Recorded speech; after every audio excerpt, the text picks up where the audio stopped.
So this is a seminar I gave at Harvard on September 30, and it's about a work on isotope superlattices in graphene. Trying to use an interplay between sort of a 1D periodicity and a hexagonic lattice, and you can really see different sort of structures appearing depending on how you twist like the superlattice with the hexagons. And what is important to remember is also that you by adding this sort of additional 1D superlattice, you're essentially destroying the intrinsic six-fold symmetry, so that could have sort of important implications too. So let me start with going back in history a little bit. And superlattices have been studied quite a bit, and I would like just to point out a few sort of which I find really interesting results from the past. And one of the structures, very standard structures, gallium arsenide, aluminum arsenide superlattices, and on the left, on the left you see this sort of nice TM on the superlattice. But the main point of that is that you can actually observe band splitting. If you induce this, if you create the superlattice, you will see a band splitting in the Raman spectrum, which can be also understood in terms of sort of the theory in terms of looking at the dispersion curves of the phonon dispersion curves. So these were experiments which were quite actually date back quite a few years. There's sort of another very nice set of experiments, which is done in superlattices of diamond. And this is sort of, it sounds quite fancy. So they grow these diamond superlattices with both pure carbon 12 and then carbon 13. And you have this nice image of superlattices using SIMS. This is not a video game, but it's yeah, iron masses spectroscopy. But and what is interesting when you look at the phonon diagram of that, the phonon dispersion, you will actually also see typically a splitting of some of the energy levels of the frequencies.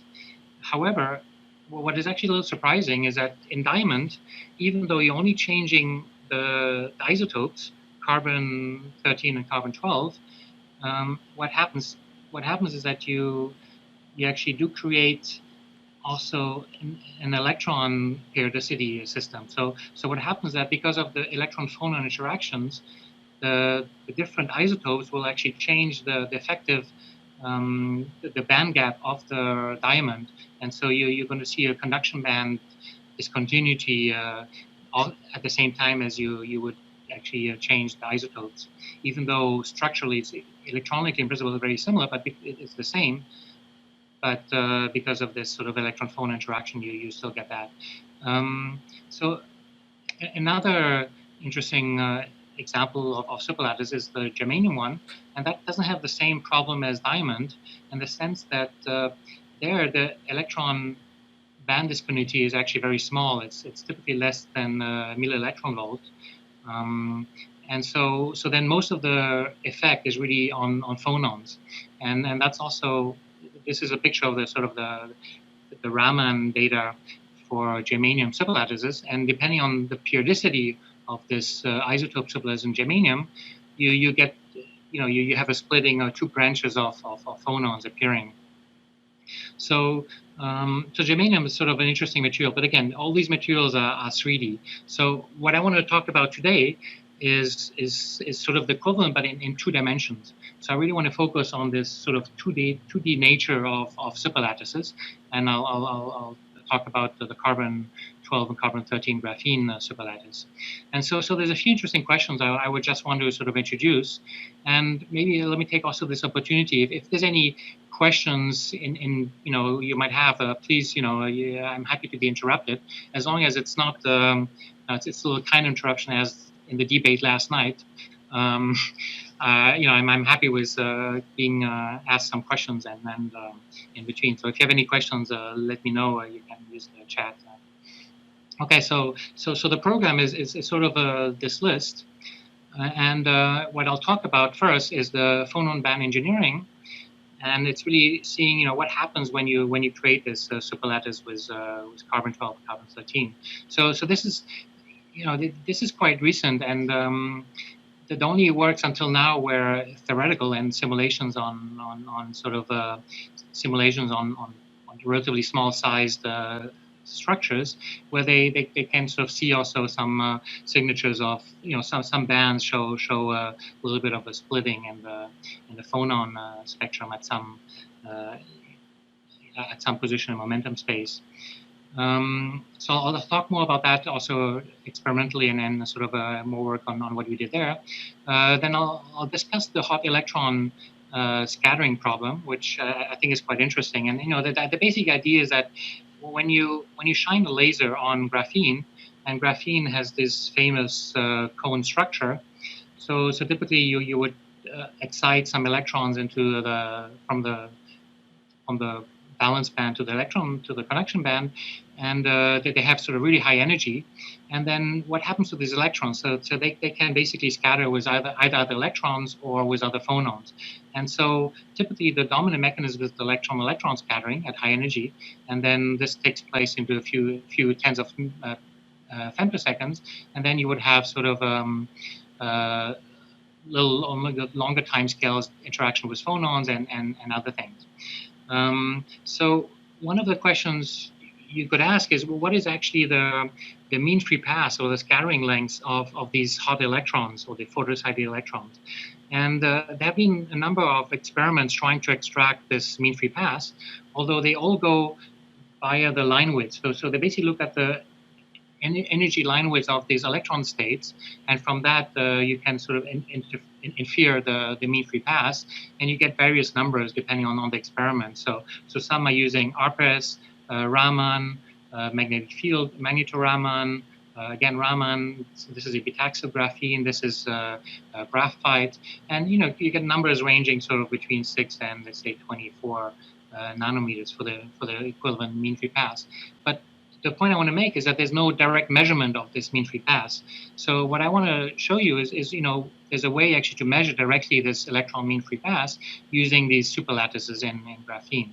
And what we get, just to give you sort of a flavor of some of the results, we get sort of two numbers depending on whether you put graphene on silicon oxide or on suspended graphene. Okay, so then I'll discuss about real space Raman spectroscopy, and that we need that to understand our data. And it's really following, the quite impressive work by Denis Basco and co-workers over a few years, who basically looked at Raman scattering and trying to understand, well, what is the main contribution to Raman scattering? And the main idea is to say that, well, electrons are very high energy, so they're essentially like localized particles, and so you can treat this in real space and also essentially semi-classically. And so he came up with sort of a quite profound theories in trying to evaluate the intensities, the different intensities of Raman scattering and graphene. And we will use his approach to basically understand our data. And just to give you a preview of some of the main data I'm going to show you and try to understand is sort of one of the main things is, if you look at some of the structure some of the Raman data, we see sort of the appearance of an additional peak in the middle of the two carbon-12 and carbon-13 bands. And to understand that, we need this sort of real space formalism of Raman scattering. So I'll introduce that. Okay, I'll just mention a little bit, possible application of these superlattices, and they may relate to electrothermal applications, and we can measure also the thermal conductivity of these devices. And this was sort of interesting. This interest sort of came out from early work by Mahan and collaborators, where basically it identified that there's a minimum in heat conductivity at a certain lattice period. So if you make the lattice very small, you have the heat conductivity will go up again, and the same is true when you make the period very large. And so it's easy to understand why with large periods you have an increased heat conductivities, because basically you have less scattering at the interfaces. But at small periods, you also have an increase in the heat conductivity, and that's because of coherence in the phonon system, because most of the heat conductivity is expected to be through phonons. So I'll discuss a little bit of that, and then people did sort of similar. His work was theoretical in sort of various 3D systems and 2D systems, and then there's also more recent work in graphene modeling, trying to calculate sort of the thermal conductivity, and they see the similar structure where you have sort of a special minimum in the thermal conductivity at a certain size of lattice period, and it's around 6 or 7 nanometers where they see this dip in the minimum thermal conductivity. Possible applications, now it's getting cooler, so it's not as important, as interesting, but imagine it's really hot. You have this jacket I found on, on the web. You can buy these air conditioning jackets, which cool directly your body using air conditioning. So imagine replacing this jacket with sort of a thermoelectric device like graphene. You can basically reduce this, it would be much more portable and so on. So, that's, so a lot of people are interested in basically low thermal conductivity materials, but which are good electrical conductors, because this leads to sort of a nice, big increase of the figure of merit, ZT, which is basically proportional to the electrical conductivity and inversely proportional to the thermal conductivity. And what is interesting, so this jacket with real air conditioning actually costs about half of what I guess Trump paid as taxes recently, but okay. On the side note. So topology is potentially quite interesting also in terms of isotopes, superlattices, and but I won't have time to go too much detail. But the idea is that by looking at an alternating mass system, you can actually you can show that it's essentially equivalent. The topological states of this alternating masses would be equivalent to an SSH model, which show topological edge states at the edge. And so there's sort of interesting topological considerations in these isotope superlattices you can think of. There's also nuclear spins, and I mentioned nuclear spins, although I will not go into much detail on that. But this is really the reason we started actually working on these isotope graphene, is because we were interested in nuclear spin effects. But so there's, I think, a lot of interesting things still to be done there. But I will not discuss this much more here. Okay, so let me start with how to actually make these structures. And and again, please let me know if you have any questions. So now I'll introduce how we make these structures, and it's relatively simple. So we essentially follow the recipe from the Austin group, which started synthesizing graphene using chemical vapor disposition in 2008 and then 2009 on copper. And the basic idea is that you heat your copper surface, you put it in an oven, and then you flow some gas of methane and hydrogen, and then it basically creates a nice single layer graphene. What is special in our system is that we mostly use a vertical chamber oven, which is a very small, so it's a very efficient way to actually grow graphene without wasting too much of the methane gases. And especially, we're also looking at using carbon-13, which is more expensive, and so it's a way to be more efficient in terms of the usage of isotope methane. So once we grew this graphene, you can characterize this, and the obvious one is Raman, and Raman essentially, you inject a green laser and red light comes out, and this is sort of an example of a single crystal of graphene put on silicon oxide, and what Raman does is basically the light scatters with electrons will scatter with phonons, and depending on the mass of the atoms, the frequency will be affected. And so you get this nice sort of Raman spectrum of graphene, which depends on the mass of the isotope. And so the red one will be basically heavier, and that's why it's high frequency. So it's it's lighter, it's carbon-12. And the blue one, which is carbon-13, is lighter, and so it's going to be, heavier, so it's going to be lower frequency. I'm going to focus on sort of only a few of these, and mostly the 2D, which is the strongest peak, the G peak, and the 2D prime peak. And you see, all of them show a nice sort of splitting, and depending on the isotope. So what happens now if you mix these isotopes in a random way? And so you can imagine, having carbon-12 and carbon-13 sort of randomly mixed in this graphene. And then you can do Raman spectroscopy, and this is for the 2D Raman peak, what you see is that they look very similar, except that the position in the Raman shift is changed depending on the concentration.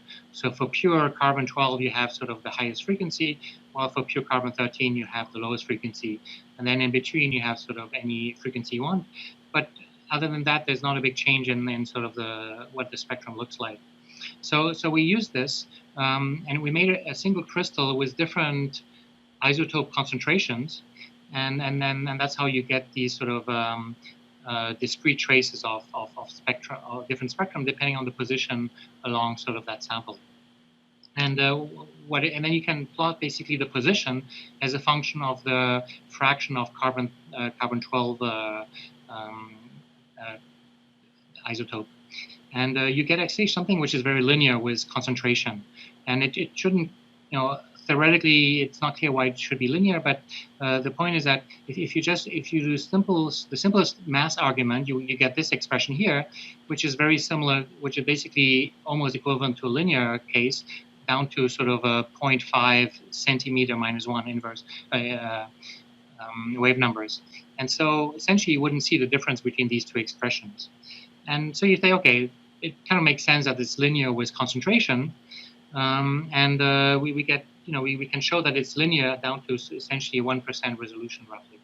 But it is actually surprising that it's so linear. And this is an older work from sort of in beginning of 2000, where they look at the diamond, the different isotope concentration of diamond, and what they see is that there's the linear slope is the dotted line, but there's basically, if you plot the Raman frequency as a function of concentration, it actually doesn't follow this linear slope. So it's quite different from graphene. In graphene, independent of which peak you're looking at, whether it's the G peak or the 2D peak, you get this linear dependence. But in diamond, you don't get the linear dependence. And the main difference is that in diamond, the electron phonon is quite important. And that's why, because of the presence of a large gap, you will actually also affect the Raman frequency when you change the phonons. Okay, so what can you do with these varying concentrations? And I like to show this because it's a nice movie. It allows us actually to see how graphene grows on our sample. So this is a movie which was made by using sort of a linear evolution of isotope concentration, and this is also to show sort of how graphene grows dendrites, and you can basically visualize this using this sort of isotope, different isotope concentration. And so this is trying to extract the speed, and then this is, you can also see what happens. Let's say if you had take a bigger viewpoint, and so you see that graphene starts growing sort of at different nucleation sites, and then eventually starts merging together to form a large surface, and then you can have sort of full coverage. So the way this is really done is essentially what we're monitoring is the peak. What we do as a function of time, so we basically vary as a function of time, we vary the concentration of, well, let's say carbon-12 over carbon-13 in a linear way. And so since we know, and then we basically measure the Raman positions. So from the Raman position, from the Raman peak position, we can get the time. So we can basically do a Raman measurement of the 2D peak position and translate that into time, so we can see how the graphene actually grew over time. So this is sort of a way to better look at what the dynamics of this graphene growth is. Okay, so let me move on to sort of consequence of periodicity. And so now imagine, instead of doing a continuously varying isotope, we're gonna sequence the carbon-12 and carbon-13. So essentially what we do is we basically alternate the gas flow of carbon-12 and carbon-13. So we have sort of a peak first in carbon-13 and then carbon-12. And it's important to leave a gap between these two so that you don't have too much mixing between the carbon-12 and the carbon-13. So then if you go along sort of the sample, you will actually see this alternating pattern of carbon-12 mass and carbon-13 mass. And then, imagine you're growing a relatively big crystal. You can sort of focus on a region of that crystal, and you get essentially a small superlattice of carbon-12 and carbon-13. And that's really what we're looking at. Okay, so what do you expect? So what do you actually get in terms of the phonon? So if you have a pure system, you can look at the phonon dispersion in plane phonon dispersion. You can plot the Brillouin zone, and then as a function of direction, you get sort of your in-plane dispersion of graphene. So now imagine instead of having pure carbon-12, you add some periodicity. Okay, this is just as a labeling, showing you the labels between the different peaks. So so this is phonon dispersion, and I think what is important I want to show is that we're going to focus right now a little bit on the D prime peak, which is the highest energy phonon, Raman phonon we have. So what happens when you add a periodic system? Well, in a periodic system, let's say in this case, we will just theoretically compute the phonon dispersion, and what you get is that there's going to be some regions where you have sort of band discontinuity in the dispersion because of this added periodicity. But at first, there's not a huge change. And the average position here corresponds to having, so this would be the dispersion you would get if you had a carbon 12.5 graphene. Okay, so that's sort of the reference we use here. So imagine you make the period, and this is a zoom in of the optical regions. Now imagine you make the period a little bigger, then you start getting more effects in the, you get more features in sort of the phonon dispersion. And then if you make it even bigger, you essentially get a splitting. So you essentially get two independent phonon modes corresponding to carbon-12 and carbon-13. And that's for the optical ones. For the optical ones, you have a nice splitting. But for the acoustic ones, you see that there's not a splitting yet. And so this is for a period of 18 nanometers. You actually don't expect any splitting of the acoustic mode, but only a splitting of the optical modes. Okay, so you can look at this as a function of period, and this is looking at the gamma point. What would be the density of states at the gamma point as a function of the superlattice period? And you see that it starts at sort of the halfway in, which would correspond to the average mass of 12.5, and then when you make the period bigger, you get basically a carbon. This would be the carbon 12, and this would be the corresponding carbon 13 sort of density of state. And then at smaller periods, you get this mixing. Experimentally, we can only reach down to 6 nanometers. So we actually don't see this curving in, unfortunately, yet. You can look at also the local density of state as in a periodic system. So if you have this periodic mass alternating between 12 and 13, you see that the highest energy phonons, they're also going to oscillate periodically with the masses. So you only have essentially carbon 12 at the high energy in the high energy bands, and carbon 13 at the low energy bands. While the D band, which is a little lower in frequency, you can have sort of also some mixing between sort of the isotope phonons. You can also look at the transmission, and so here I'm comparing just the gamma point and the K point, which is lower energy, and you see that if I look at how phonons are transmitted through the superlattice, in the D mode they don't really care too much about the superlattice structure, but at the high energy they will care a lot. So you see that in these regions you basically have no more transmission of phonons because of the superlattice structures, and this is true only for these high energy phonon modes. So that's that's sort of what we expect in the band diagram of these superlattices of phonons.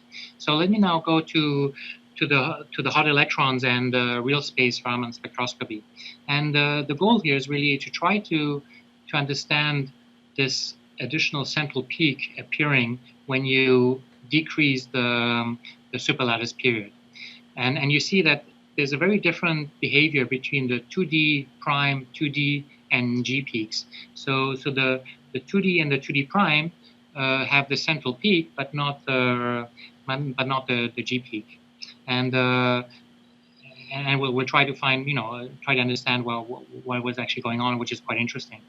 So the D prime, I said before, is usually the highest energy phonon you can measure, and so if you look back at the Raman spectrum, this will correspond to two D prime phonons, which are all the way up here. A single D prime phonon is low in energy. So how can we understand this sort of 2D prime Raman scattering event? Well, there's sort of the standard picture, which is due by Thompson and Reich back in 2000, which basically proposed this following mechanism. So imagine you have a photon coming in at some, let's say, 2.4 electron volt. So you're coming in, you're basically hitting a hole up to the conduction band, and then that electron can scatter with a phonon, and then loses a little bit of energy corresponding to the phonon energy. And the same can happen with the hole. The hole can scatter with another phonon, or the same phonon with opposite momentum. And then what happens is that the electron will sit up here and the phonon down here, and so they can recombine to emit a photon which has a lower energy by basically 2 times the phonon energy. And so this is how they explain the appearance of this 2D prime peak, and also similarly to the 2D peak. And could I ask a question? Sure, go ahead. What hole does it find down there? Not the one it left. So in that picture, it's the hole that left, yes. And so, yeah, the argument against they both scattered. Okay, I got it. Yep. Yes. So the hole scatters and the electrons scatter. Both scatter with opposite phonon momentum. Have to scatter identically. Yes. Okay. Yeah. Thank you.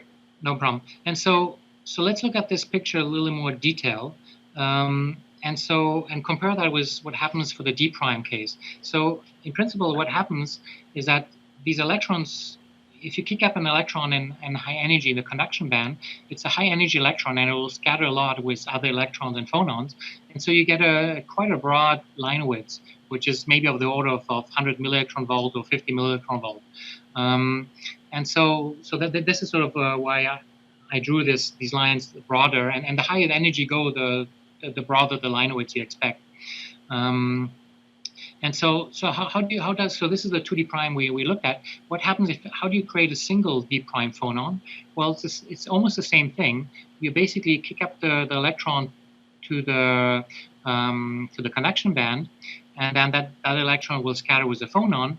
But the hole, instead of scattering with another phonon, will basically has to scatter with something else to get the same momentum as the electron which was scattered by the phonon. And so one option is that it can be scattered by some defect. So this D prime state will only actually appear if you have enough defects in your graphene. So if you have a very clean system, you almost don't see a D prime peak. So this is sort of the conventional picture of let's say, I would say Raman spectroscopy. The G peak, which is sort of the zero phonon, is interesting too. So you come in with your photon, you excite it, and then the idea is to say, well, the electron will basically scatter with some gamma phonon, which has no momentum, and so loses energy. But what is important to note here is that when it scatters with a zero momentum phonon, it doesn't live anymore in the electron dispersion. And so it has to go into a virtual state. And so it turns out that if you really try to calculate all the contributions to Raman scattering, this state is going to be, for a perfect cone, this state should be completely absent. But because the cone in graphene is not perfect, but it is sort of a warping effect, a trigonal warping effect in the cone, that actually you can actually see the G peak in graphene. But I think what is important to remember that it really uses the presence of a virtual state to create this sort of Raman scattering. So you can look at this is sort of let's say that the standard picture I presented early on. You can also view that in terms of Feynman diagrams, which may be more familiar with some of other people. So the idea is that again you have the phonon come in, you create the electron hole. And then the electron scatter with a phonon, and the hole scatter with an opposite momentum phonon. They recombine, and you create sort of again the final state. So that's one possible Feynman diagram. That's one diagram of the processes. And so the reason I'm showing this is that there's many possible diagrams or possibilities of scattering, and essentially the one I just showed is equivalent to A. But you have other processes too. And I'm only going to be interested in the ones where I want you to focus sort of on the phonon branch. So in this diagram here, you see that the two phonons are created sort of not at the same point at the scattering site, but in this diagram, which is also possible, they would be scattered in the same location. And here, it's the same is true for the photons. And so, since Rick is here, I also felt that it's and we're going to essentially neglect these two, and this one is a little bit of a question. But let me show you another way to think about Raman scattering of the 2D prime, and I hope I'm not just distorting your image, Rick, of how you understand the 2D prime system. But it's a very neat idea where and I think my impression that it's sort of equivalent to maybe this diagram, but I'm not sure about that. That's something I think we should discuss more. But the idea is basically that I think Rick's idea is that you can, what is special in graphene is that when you create this, when you scatter with a photon, you're creating an electron hole pair, but you're actually not creating just the pair, but you're also creating sort of a triplet with the phonon attached to it. And so you have this sort of a triplet system created by the optical excitation. And then again, that triplet system is the same thing happens when you create it gets absorbed again. And what is interesting with this picture is that you can then use this entire cone structure and slide from bottom to top along this cone. And that's one reason I guess Rick argues that it has a high amplitude in Raman scattering. So my feeling is that I think it's a little bit similar picture to this Feynman diagram, but I'm not sure about that. But what I will do in this talk, I will basically just focus on sort of this image here, which I think is quite relevant to our experiments. And so let me introduce this idea of real space Raman spectroscopy by Denis Basco. And the idea is that really, you're exciting an electron and a hole when the photon comes into your graphene system, and the energy of the electron and the hole is very high, and so it's basically almost like a local particle. The wavelength is very small compared to anything else, and so you can essentially treat that as a classical particle bouncing around, and so it has some momentum.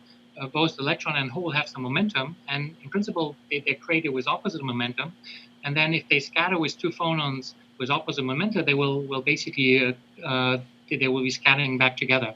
And that's so this picture Denis describes and calculates also the intensities, which we basically just adapt to the superlattice structure.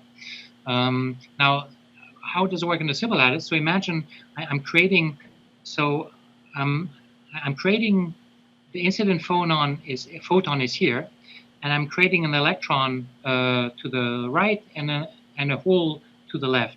They basically go apart for some time until they scatter, and if they scatter the phonon with the right momentum, they will be scattered back, and the hole the same thing. The hole will also be scattered back and recombine.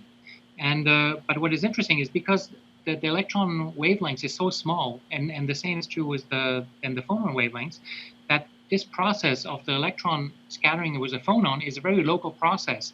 It has to be sort of at the nanometer level. And so these two phonons can then be created at two different positions in real space. And that's really this whole idea of the real space picture, is that you really can imagine having these electrons and holes moving around in real space and then hitting phonons back and forth. And so if this happens at different regions of the superlattice, these two phonons will be of different frequencies. Well, if this happens in the same, let's say carbon-12, you only get, let's say, red phonons, or if it happens in only the carbon-13, you would get only the blue phonons. So I'm not going to go in detail on calculating this, but because it's very semi-classical, it's relatively easy to come up with sort of equations to calculate the strengths of these different processes. So you have basically these four possible processes. Either you create two carbon-12 phonons, mixed phonons, one way or the other, or two carbon-13. And so we can compute sort of, or get a feeling what this sort of fraction of mixed process will be as a function of lattice constant. And the important parameters is going to be the mean free pass of the electron in hole, how far can the electron go before it scatters, and also the superlattice periodicity. And so this is basically the expression, the approximate expression we can get from this very simple semi-classical picture. And so let's apply this to the data. And so this is the data as a function of, so we're looking at basically the size of this middle peak as a function of the period, and the period of the superlattice is going down there. And then we plot this as a function of inverse superlattice period. And following, and the straight line is basically the simple formula. And the data is basically the dots you see in here, in red and black. And red is basically just graphene, which is suspended, so it has a higher mobility, while the black dots is graphene on silicon oxide, where you expect quite a bit of scattering. And so you see that actually the simple expression fits very well. And what is important, it depends on these two parameters, on the inverse superlattice constant, superlattice periodicity, and the mean free pass. And that's the total mean free pass of electron. And it doesn't matter, with what they scatter. They might scatter with electrons first, and that's still that this just reduce how much Raman scattering you will have. And so in that sense, and you can do this for the 2D peak and 2D prime, which are very similar. And then you can basically extract numbers you get by doing a proper fit, and you get basically the electron mean free pass of these high energy electrons by fitting to this simple curve. And it's mostly given by the slope of these two curves. So that slope is essentially driving how fast you increase this sort of middle peak. And so just to summarize sort of this picture, so what we see is, so when you have a very short period, you can have a lot of these mixed structures, and if you have very large periods, you have much fewer of these mixed processes. So this is for the 2D prime peak, and so this blue would correspond to this frequency, red would be for the high energy ones, and then the mixed process would be sort of the central peak. Now, what happens for the G phonon is quite different, because here you're only creating one phonon, and then you can create two types of phonon, either the phonon in the blue region, or the phonon in the red region, or carbon-12 or carbon-13. And that's why the G peak will never split beyond 2, because there's only one phonon you can look at. And it's only, what is special here is that you can have basically when you have two phonons, you can sort of mix up the different possible phonons you're creating. And that's really what is the origin of this central peak. Just to summarize this again, so if the mean free pass of the electrons is much larger than the superlattice periodicity, you get 3 peaks. And if it's much smaller, you get only these 2 peaks, because electrons cannot go far enough away for that. Now I don't have that much time left, but you can do the same thing with 3 phonons and 4 phonons, but and you essentially can see the same picture with 3 phonons. And you can also do that with acoustic and optical phonons, which leads to sort of a similar aspect.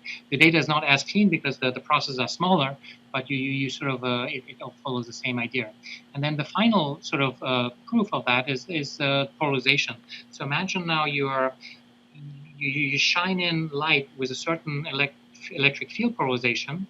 Then what happens is that if the polarization is along the superlattice, you're going to create more of these. Sorry, if the electron hole pairs is created sort of along the periodic structure, you're more likely to produce a mixed carbon-12 and carbon-13 phonon. But if your electron hole goes sort of parallel to the superlattice, then you don't expect much difference. And so you essentially only expect carbon-12 or carbon-13, but not a mixed ratio. And so we looked at, how does the middle peak change in sort of perpendicular and parallel to the superlattice, and we see that if it's perpendicular, so meaning that the electron holes is going sort of along the periodicity, then you have a strong middle peak. But if it goes sort of, if the electron holes goes sort of parallel to the superlattice, you basically just get a small middle peak. And so and it fits relatively well what you expect sort of from a polarization dependence. So this is sort of a further, say, consistency result that polarization will depend on, what is the direction of the electric field with respect to the superlattice periodicity. Okay, so this leads me to my last topic, which is the thermal conductivity. And sorry. Yeah. Can I make a quick question, please? Sure, so the values you just showed for the mean-free path, they are for which temperature?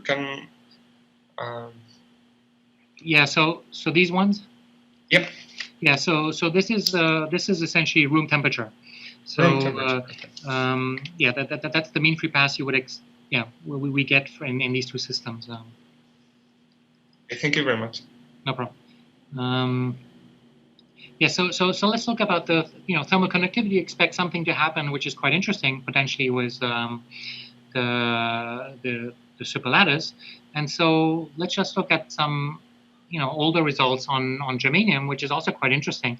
And so this is some results again by the Heller group, where they looked at the thermal conductivity for either pure germanium, which shows sort of a very high, relatively high thermal conductivity, and then they also measured a superlattice sample in germanium. But this is a 3D, so it's basically layers of alternating isotopes.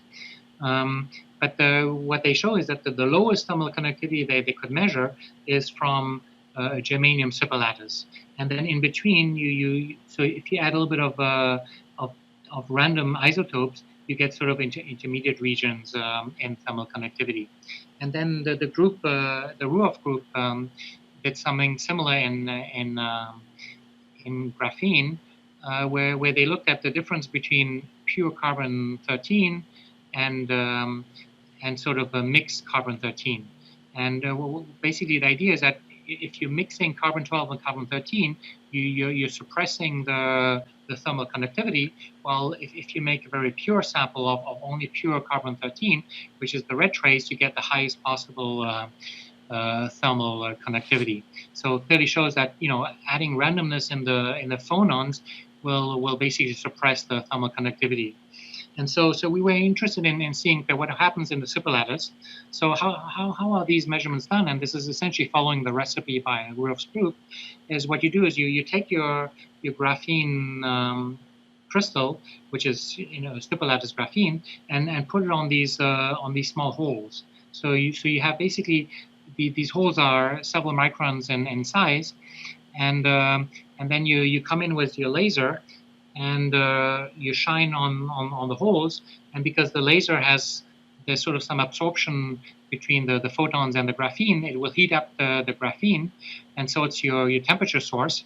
And then you can measure the temperature of the graphene because the Raman spectrum will depend on the temperature of the graphene. So you both have a way to induce temperature and measure so you put in, depending on the power of the laser you put in, you're changing how much heat you put into the system, and then you can measure the Raman spectrum, which gives you the temperature of the graphene. And so we also did simulations on the superlattice. So what you see is that the laser spot is sort of in the middle, and then clearly you're going to see these sort of steps in temperature. So the graphene will basically cool down while it's heated up in the middle, but it cools off when you reach sort of the outer sides of the ring, of the suspended ring, and you can measure sort of these different parts. And this is simulation. So what you see is that the temperature basically goes in steps as a function of sort of the position of the on the substrate.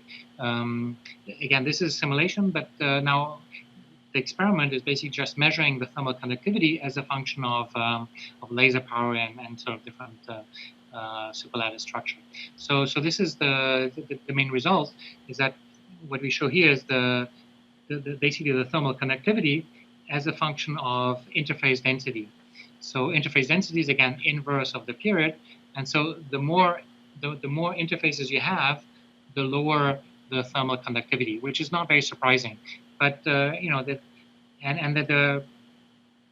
unfortunately, in this experiment, we were limited to about 46 nanometers. So we couldn't go to sort of our smallest lattice constants yet.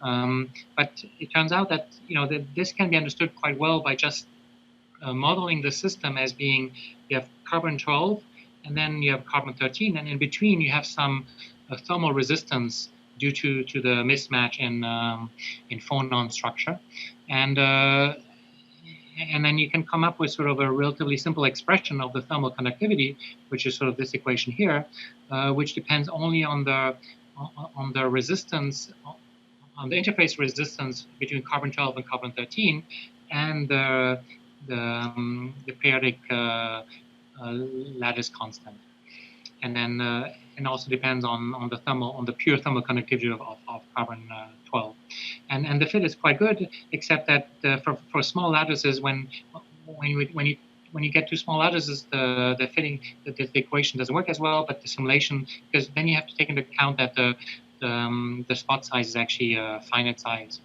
And so now we can compare sort of pure graphene, which is this one, the thermal conductivity of pure graphene, with, let's say, random graphene, which is quite low in thermal conductivity. And if you take a small superlattice, they're very similar to the random case. While if you take a large random lattice, it's sort of in between. And so, but so it does show that both superlattice and randomness actually decrease the thermal conductivity of graphene, which means that maybe you can use this sort of for interesting thermoelectric applications.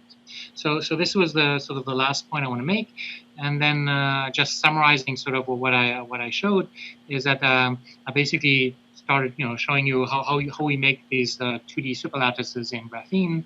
There's sort of interesting things happening in the phonon band structure.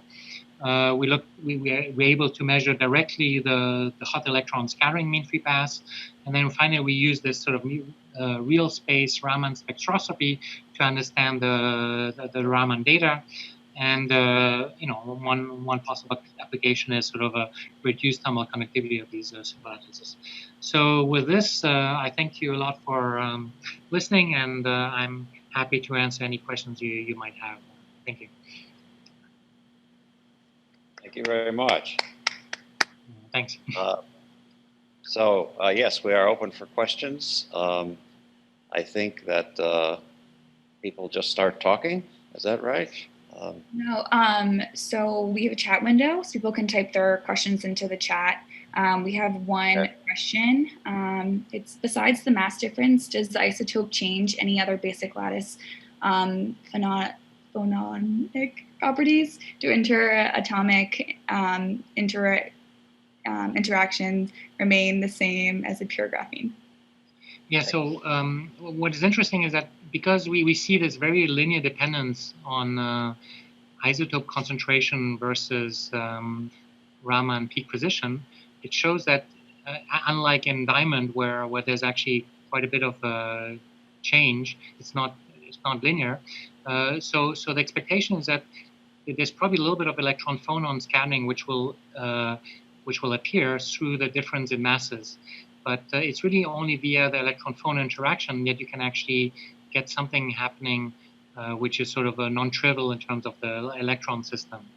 And so from a phonon point of view, it really yeah, so there's really definitely an electron that there's clearly a big difference in sort of phonon structure, but for electrons the difference is expected to be quite small, but not zero. But how big it is, it's actually we don't really know. We can only say that it's relatively small. So then there's another effect which again is not clear. We haven't been able to measure anything really significant there. There might also be something related to the nuclear spins. So carbon-13 has a nuclear spin, but not the carbon-12. And so that it can also be an interaction via the nuclear spins with electron spin, which could also modify some structure both in the phonons and the electrons. But those are expected to be quite small. So it's really not, so the effects are relatively small, let's say, outside of just the mass change. I'm not sure if that was sort of the answer you're looking for, but yeah. And we do have another question from Christina. She says, neat stuff. What is the feasibility of making a 2D superlattice like this with a 2D material that isn't graphene? Yeah, so in graphene, it works, let's say, so well, although it's relatively easy to do in the sense that because CVD grows sort of laterally, or in sort of circles. You're growing these single crystals as a function of time, and so you can really tune that. And there's not many other 2D systems which you can grow in such a nice sort of a way, at least for larger crystal sizes. So in graphene, you can grow them up to millimeter size, and so you can really make sort of big devices with that. But all the other 2D materials, some of them you can actually do CVD and grow them. So I expect that other materials where you can actually do grows on them, it should be possible too, but it's much harder because we don't have like the same quality of sort of growth as we have in graphene yet. And that's something which might change, but we have to find sort of new recipes of how to grow other materials, as well as, let's say, graphene and 2D materials. So it's really a limitation of finding good ways to grow sort of these materials.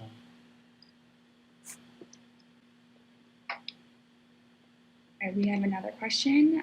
So both carbon-12 and carbon-13 are both naturally occurring and stable. So most regular graphene samples people produce are the random isotope graphene you showed. Yeah, so naturally there's sort of always a few percent, 1 or 2% of carbon-13 mixed into the carbon-12. And so if you just take it depends a lot on what your carbon source is, and you can grow graphene with all kinds of carbon sources. And if you use, let's say, natural carbon source, then yes, it will be slightly mixed, so you'll only be a little bit of carbon-13 in there. But actually, when you buy typically when you buy a carbon, like a methane gas bottle, it will usually be isotopically relatively pure, so that they're also purified.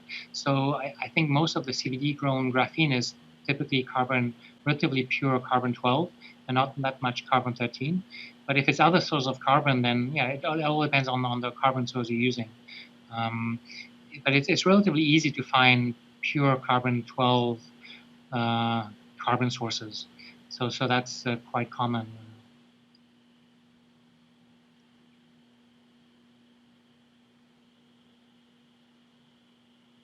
Okay, and we have another question. Why focus on the highest frequency phonon, the G band? Yeah, so it's an interesting question. So I think the high frequency phonons are the most sensitive to a mass change. And the reason is that the mass difference is multiplied essentially. If you look at the equations, basically the frequency is a prefactor in front of the mass difference. And so the higher the frequency, the more the mass difference matters. And so a lot of the effects you're going to see you're going to start seeing them at the high energy phonons. But actually, very recently we were looking at the acoustic phonons, and we actually see where, in a way, you could argue it's also quite interesting. And we seem to be seeing that looking at acoustic phonons, there's much, the superlattice effect is much weaker, and so you're only going to see stuff happening at much large. You already see something happening at sort of much larger superlattices periods. So things start to change only, let's say, at 100 nanometers or 50 nanometers. So in that sense, looking at low energy phonons is also, I think, very interesting. And the advantage of low energy phonons is that they live much longer. And so the coherence times of low energy phonons will be much longer. And so you can expect sort of more sort of quantum-like effects happening in low energy phonons. So I think it's very interesting actually to look at the low energy phonons. And that's something we're definitely right now looking at. And I think it's very promising avenue. And actually the thermal conductivity is mostly a low energy phonon effect, because thermal conductivity is mostly because of acoustic phonons. And so it's really the low energy phonons which will dominate the physics of thermal conductivity. And so they are important too, except that Raman, there's not many Raman peaks which are related to acoustic phonons. And I don't know, maybe, I think these are really nice peaks, but if I go back to, maybe, let's say, actually this is sort of the, yeah, so here I show, for example, the D prime plus D3 phonon peak, and the D prime is an optical phonon, but D3 is an acoustic phonon. And so this one actually shows a nice splitting also of carbon 12, carbon 13. And the D3 is actually quite a low energy phonon. It's like 300 wave numbers. So we actually do see them, but they're much weaker. And so the resolution we have is not as good as for sort of the D prime, which is a much stronger phonon peak. But they're definitely, acoustic phonons do play an interesting role here too. Great. So we have 2 more questions, but it is 2:30. Do you have a couple more minutes? Yeah, sure. I'm happy to continue. Okay, so we'll just take these last 2 questions. So Eric said there are experiments using edges as defects in producing D Raman photon. An STM tip scans near the edge and the signal dies as the tip is moved away. Is this related to your superlattice work? Yeah, let me see if I have a good picture. So if I take this real space picture here, maybe the bigger one. So imagine now, instead of having a superlattice, but I basically cut off sort of my structure somewhere, then clearly, to understand what depending on how I do this cutting of my sample, you would expect the phonon process to be strongly influenced by that. So I definitely think that there must be a strong link between. So I think there's probably other ways to also look at this in terms of the edge. And actually, Denis Basco actually has also looked at the theory behind, especially the D peak in the presence of defects, how that's in the presence of an edge. Sorry, and so definitely I think this picture is I think quite relevant also for an edge structure. We haven't really looked into that in detail because we're mostly concentrated in the superlattice, but I do think that's actually very relevant, and I'm actually curious to look at in more detail this STM data to see what the links are. But yeah, I think definitely an edge is sort of has a similar aspect, because anything you do in real space will actually influence then the phonon spectrum. Great. And then last question is, any possible observation of 3 or 4 phonon mixing? Yes, so we have, so this is some of the data we have on higher number of phonons, and so it gets more complicated. But so this is an example where this is the Raman peak, which involves 3 phonons, and this is a Raman peak which involves 4 phonons. And so they're very high energy. And so if you do the same approach, what happens is that when you have 4 phonons, you start getting a lot of possible, you can have 3 carbon 12 phonons, 1 carbon 13, you can have 2 and 2, you can have 0 and 4. So this is what these sort of green lines are.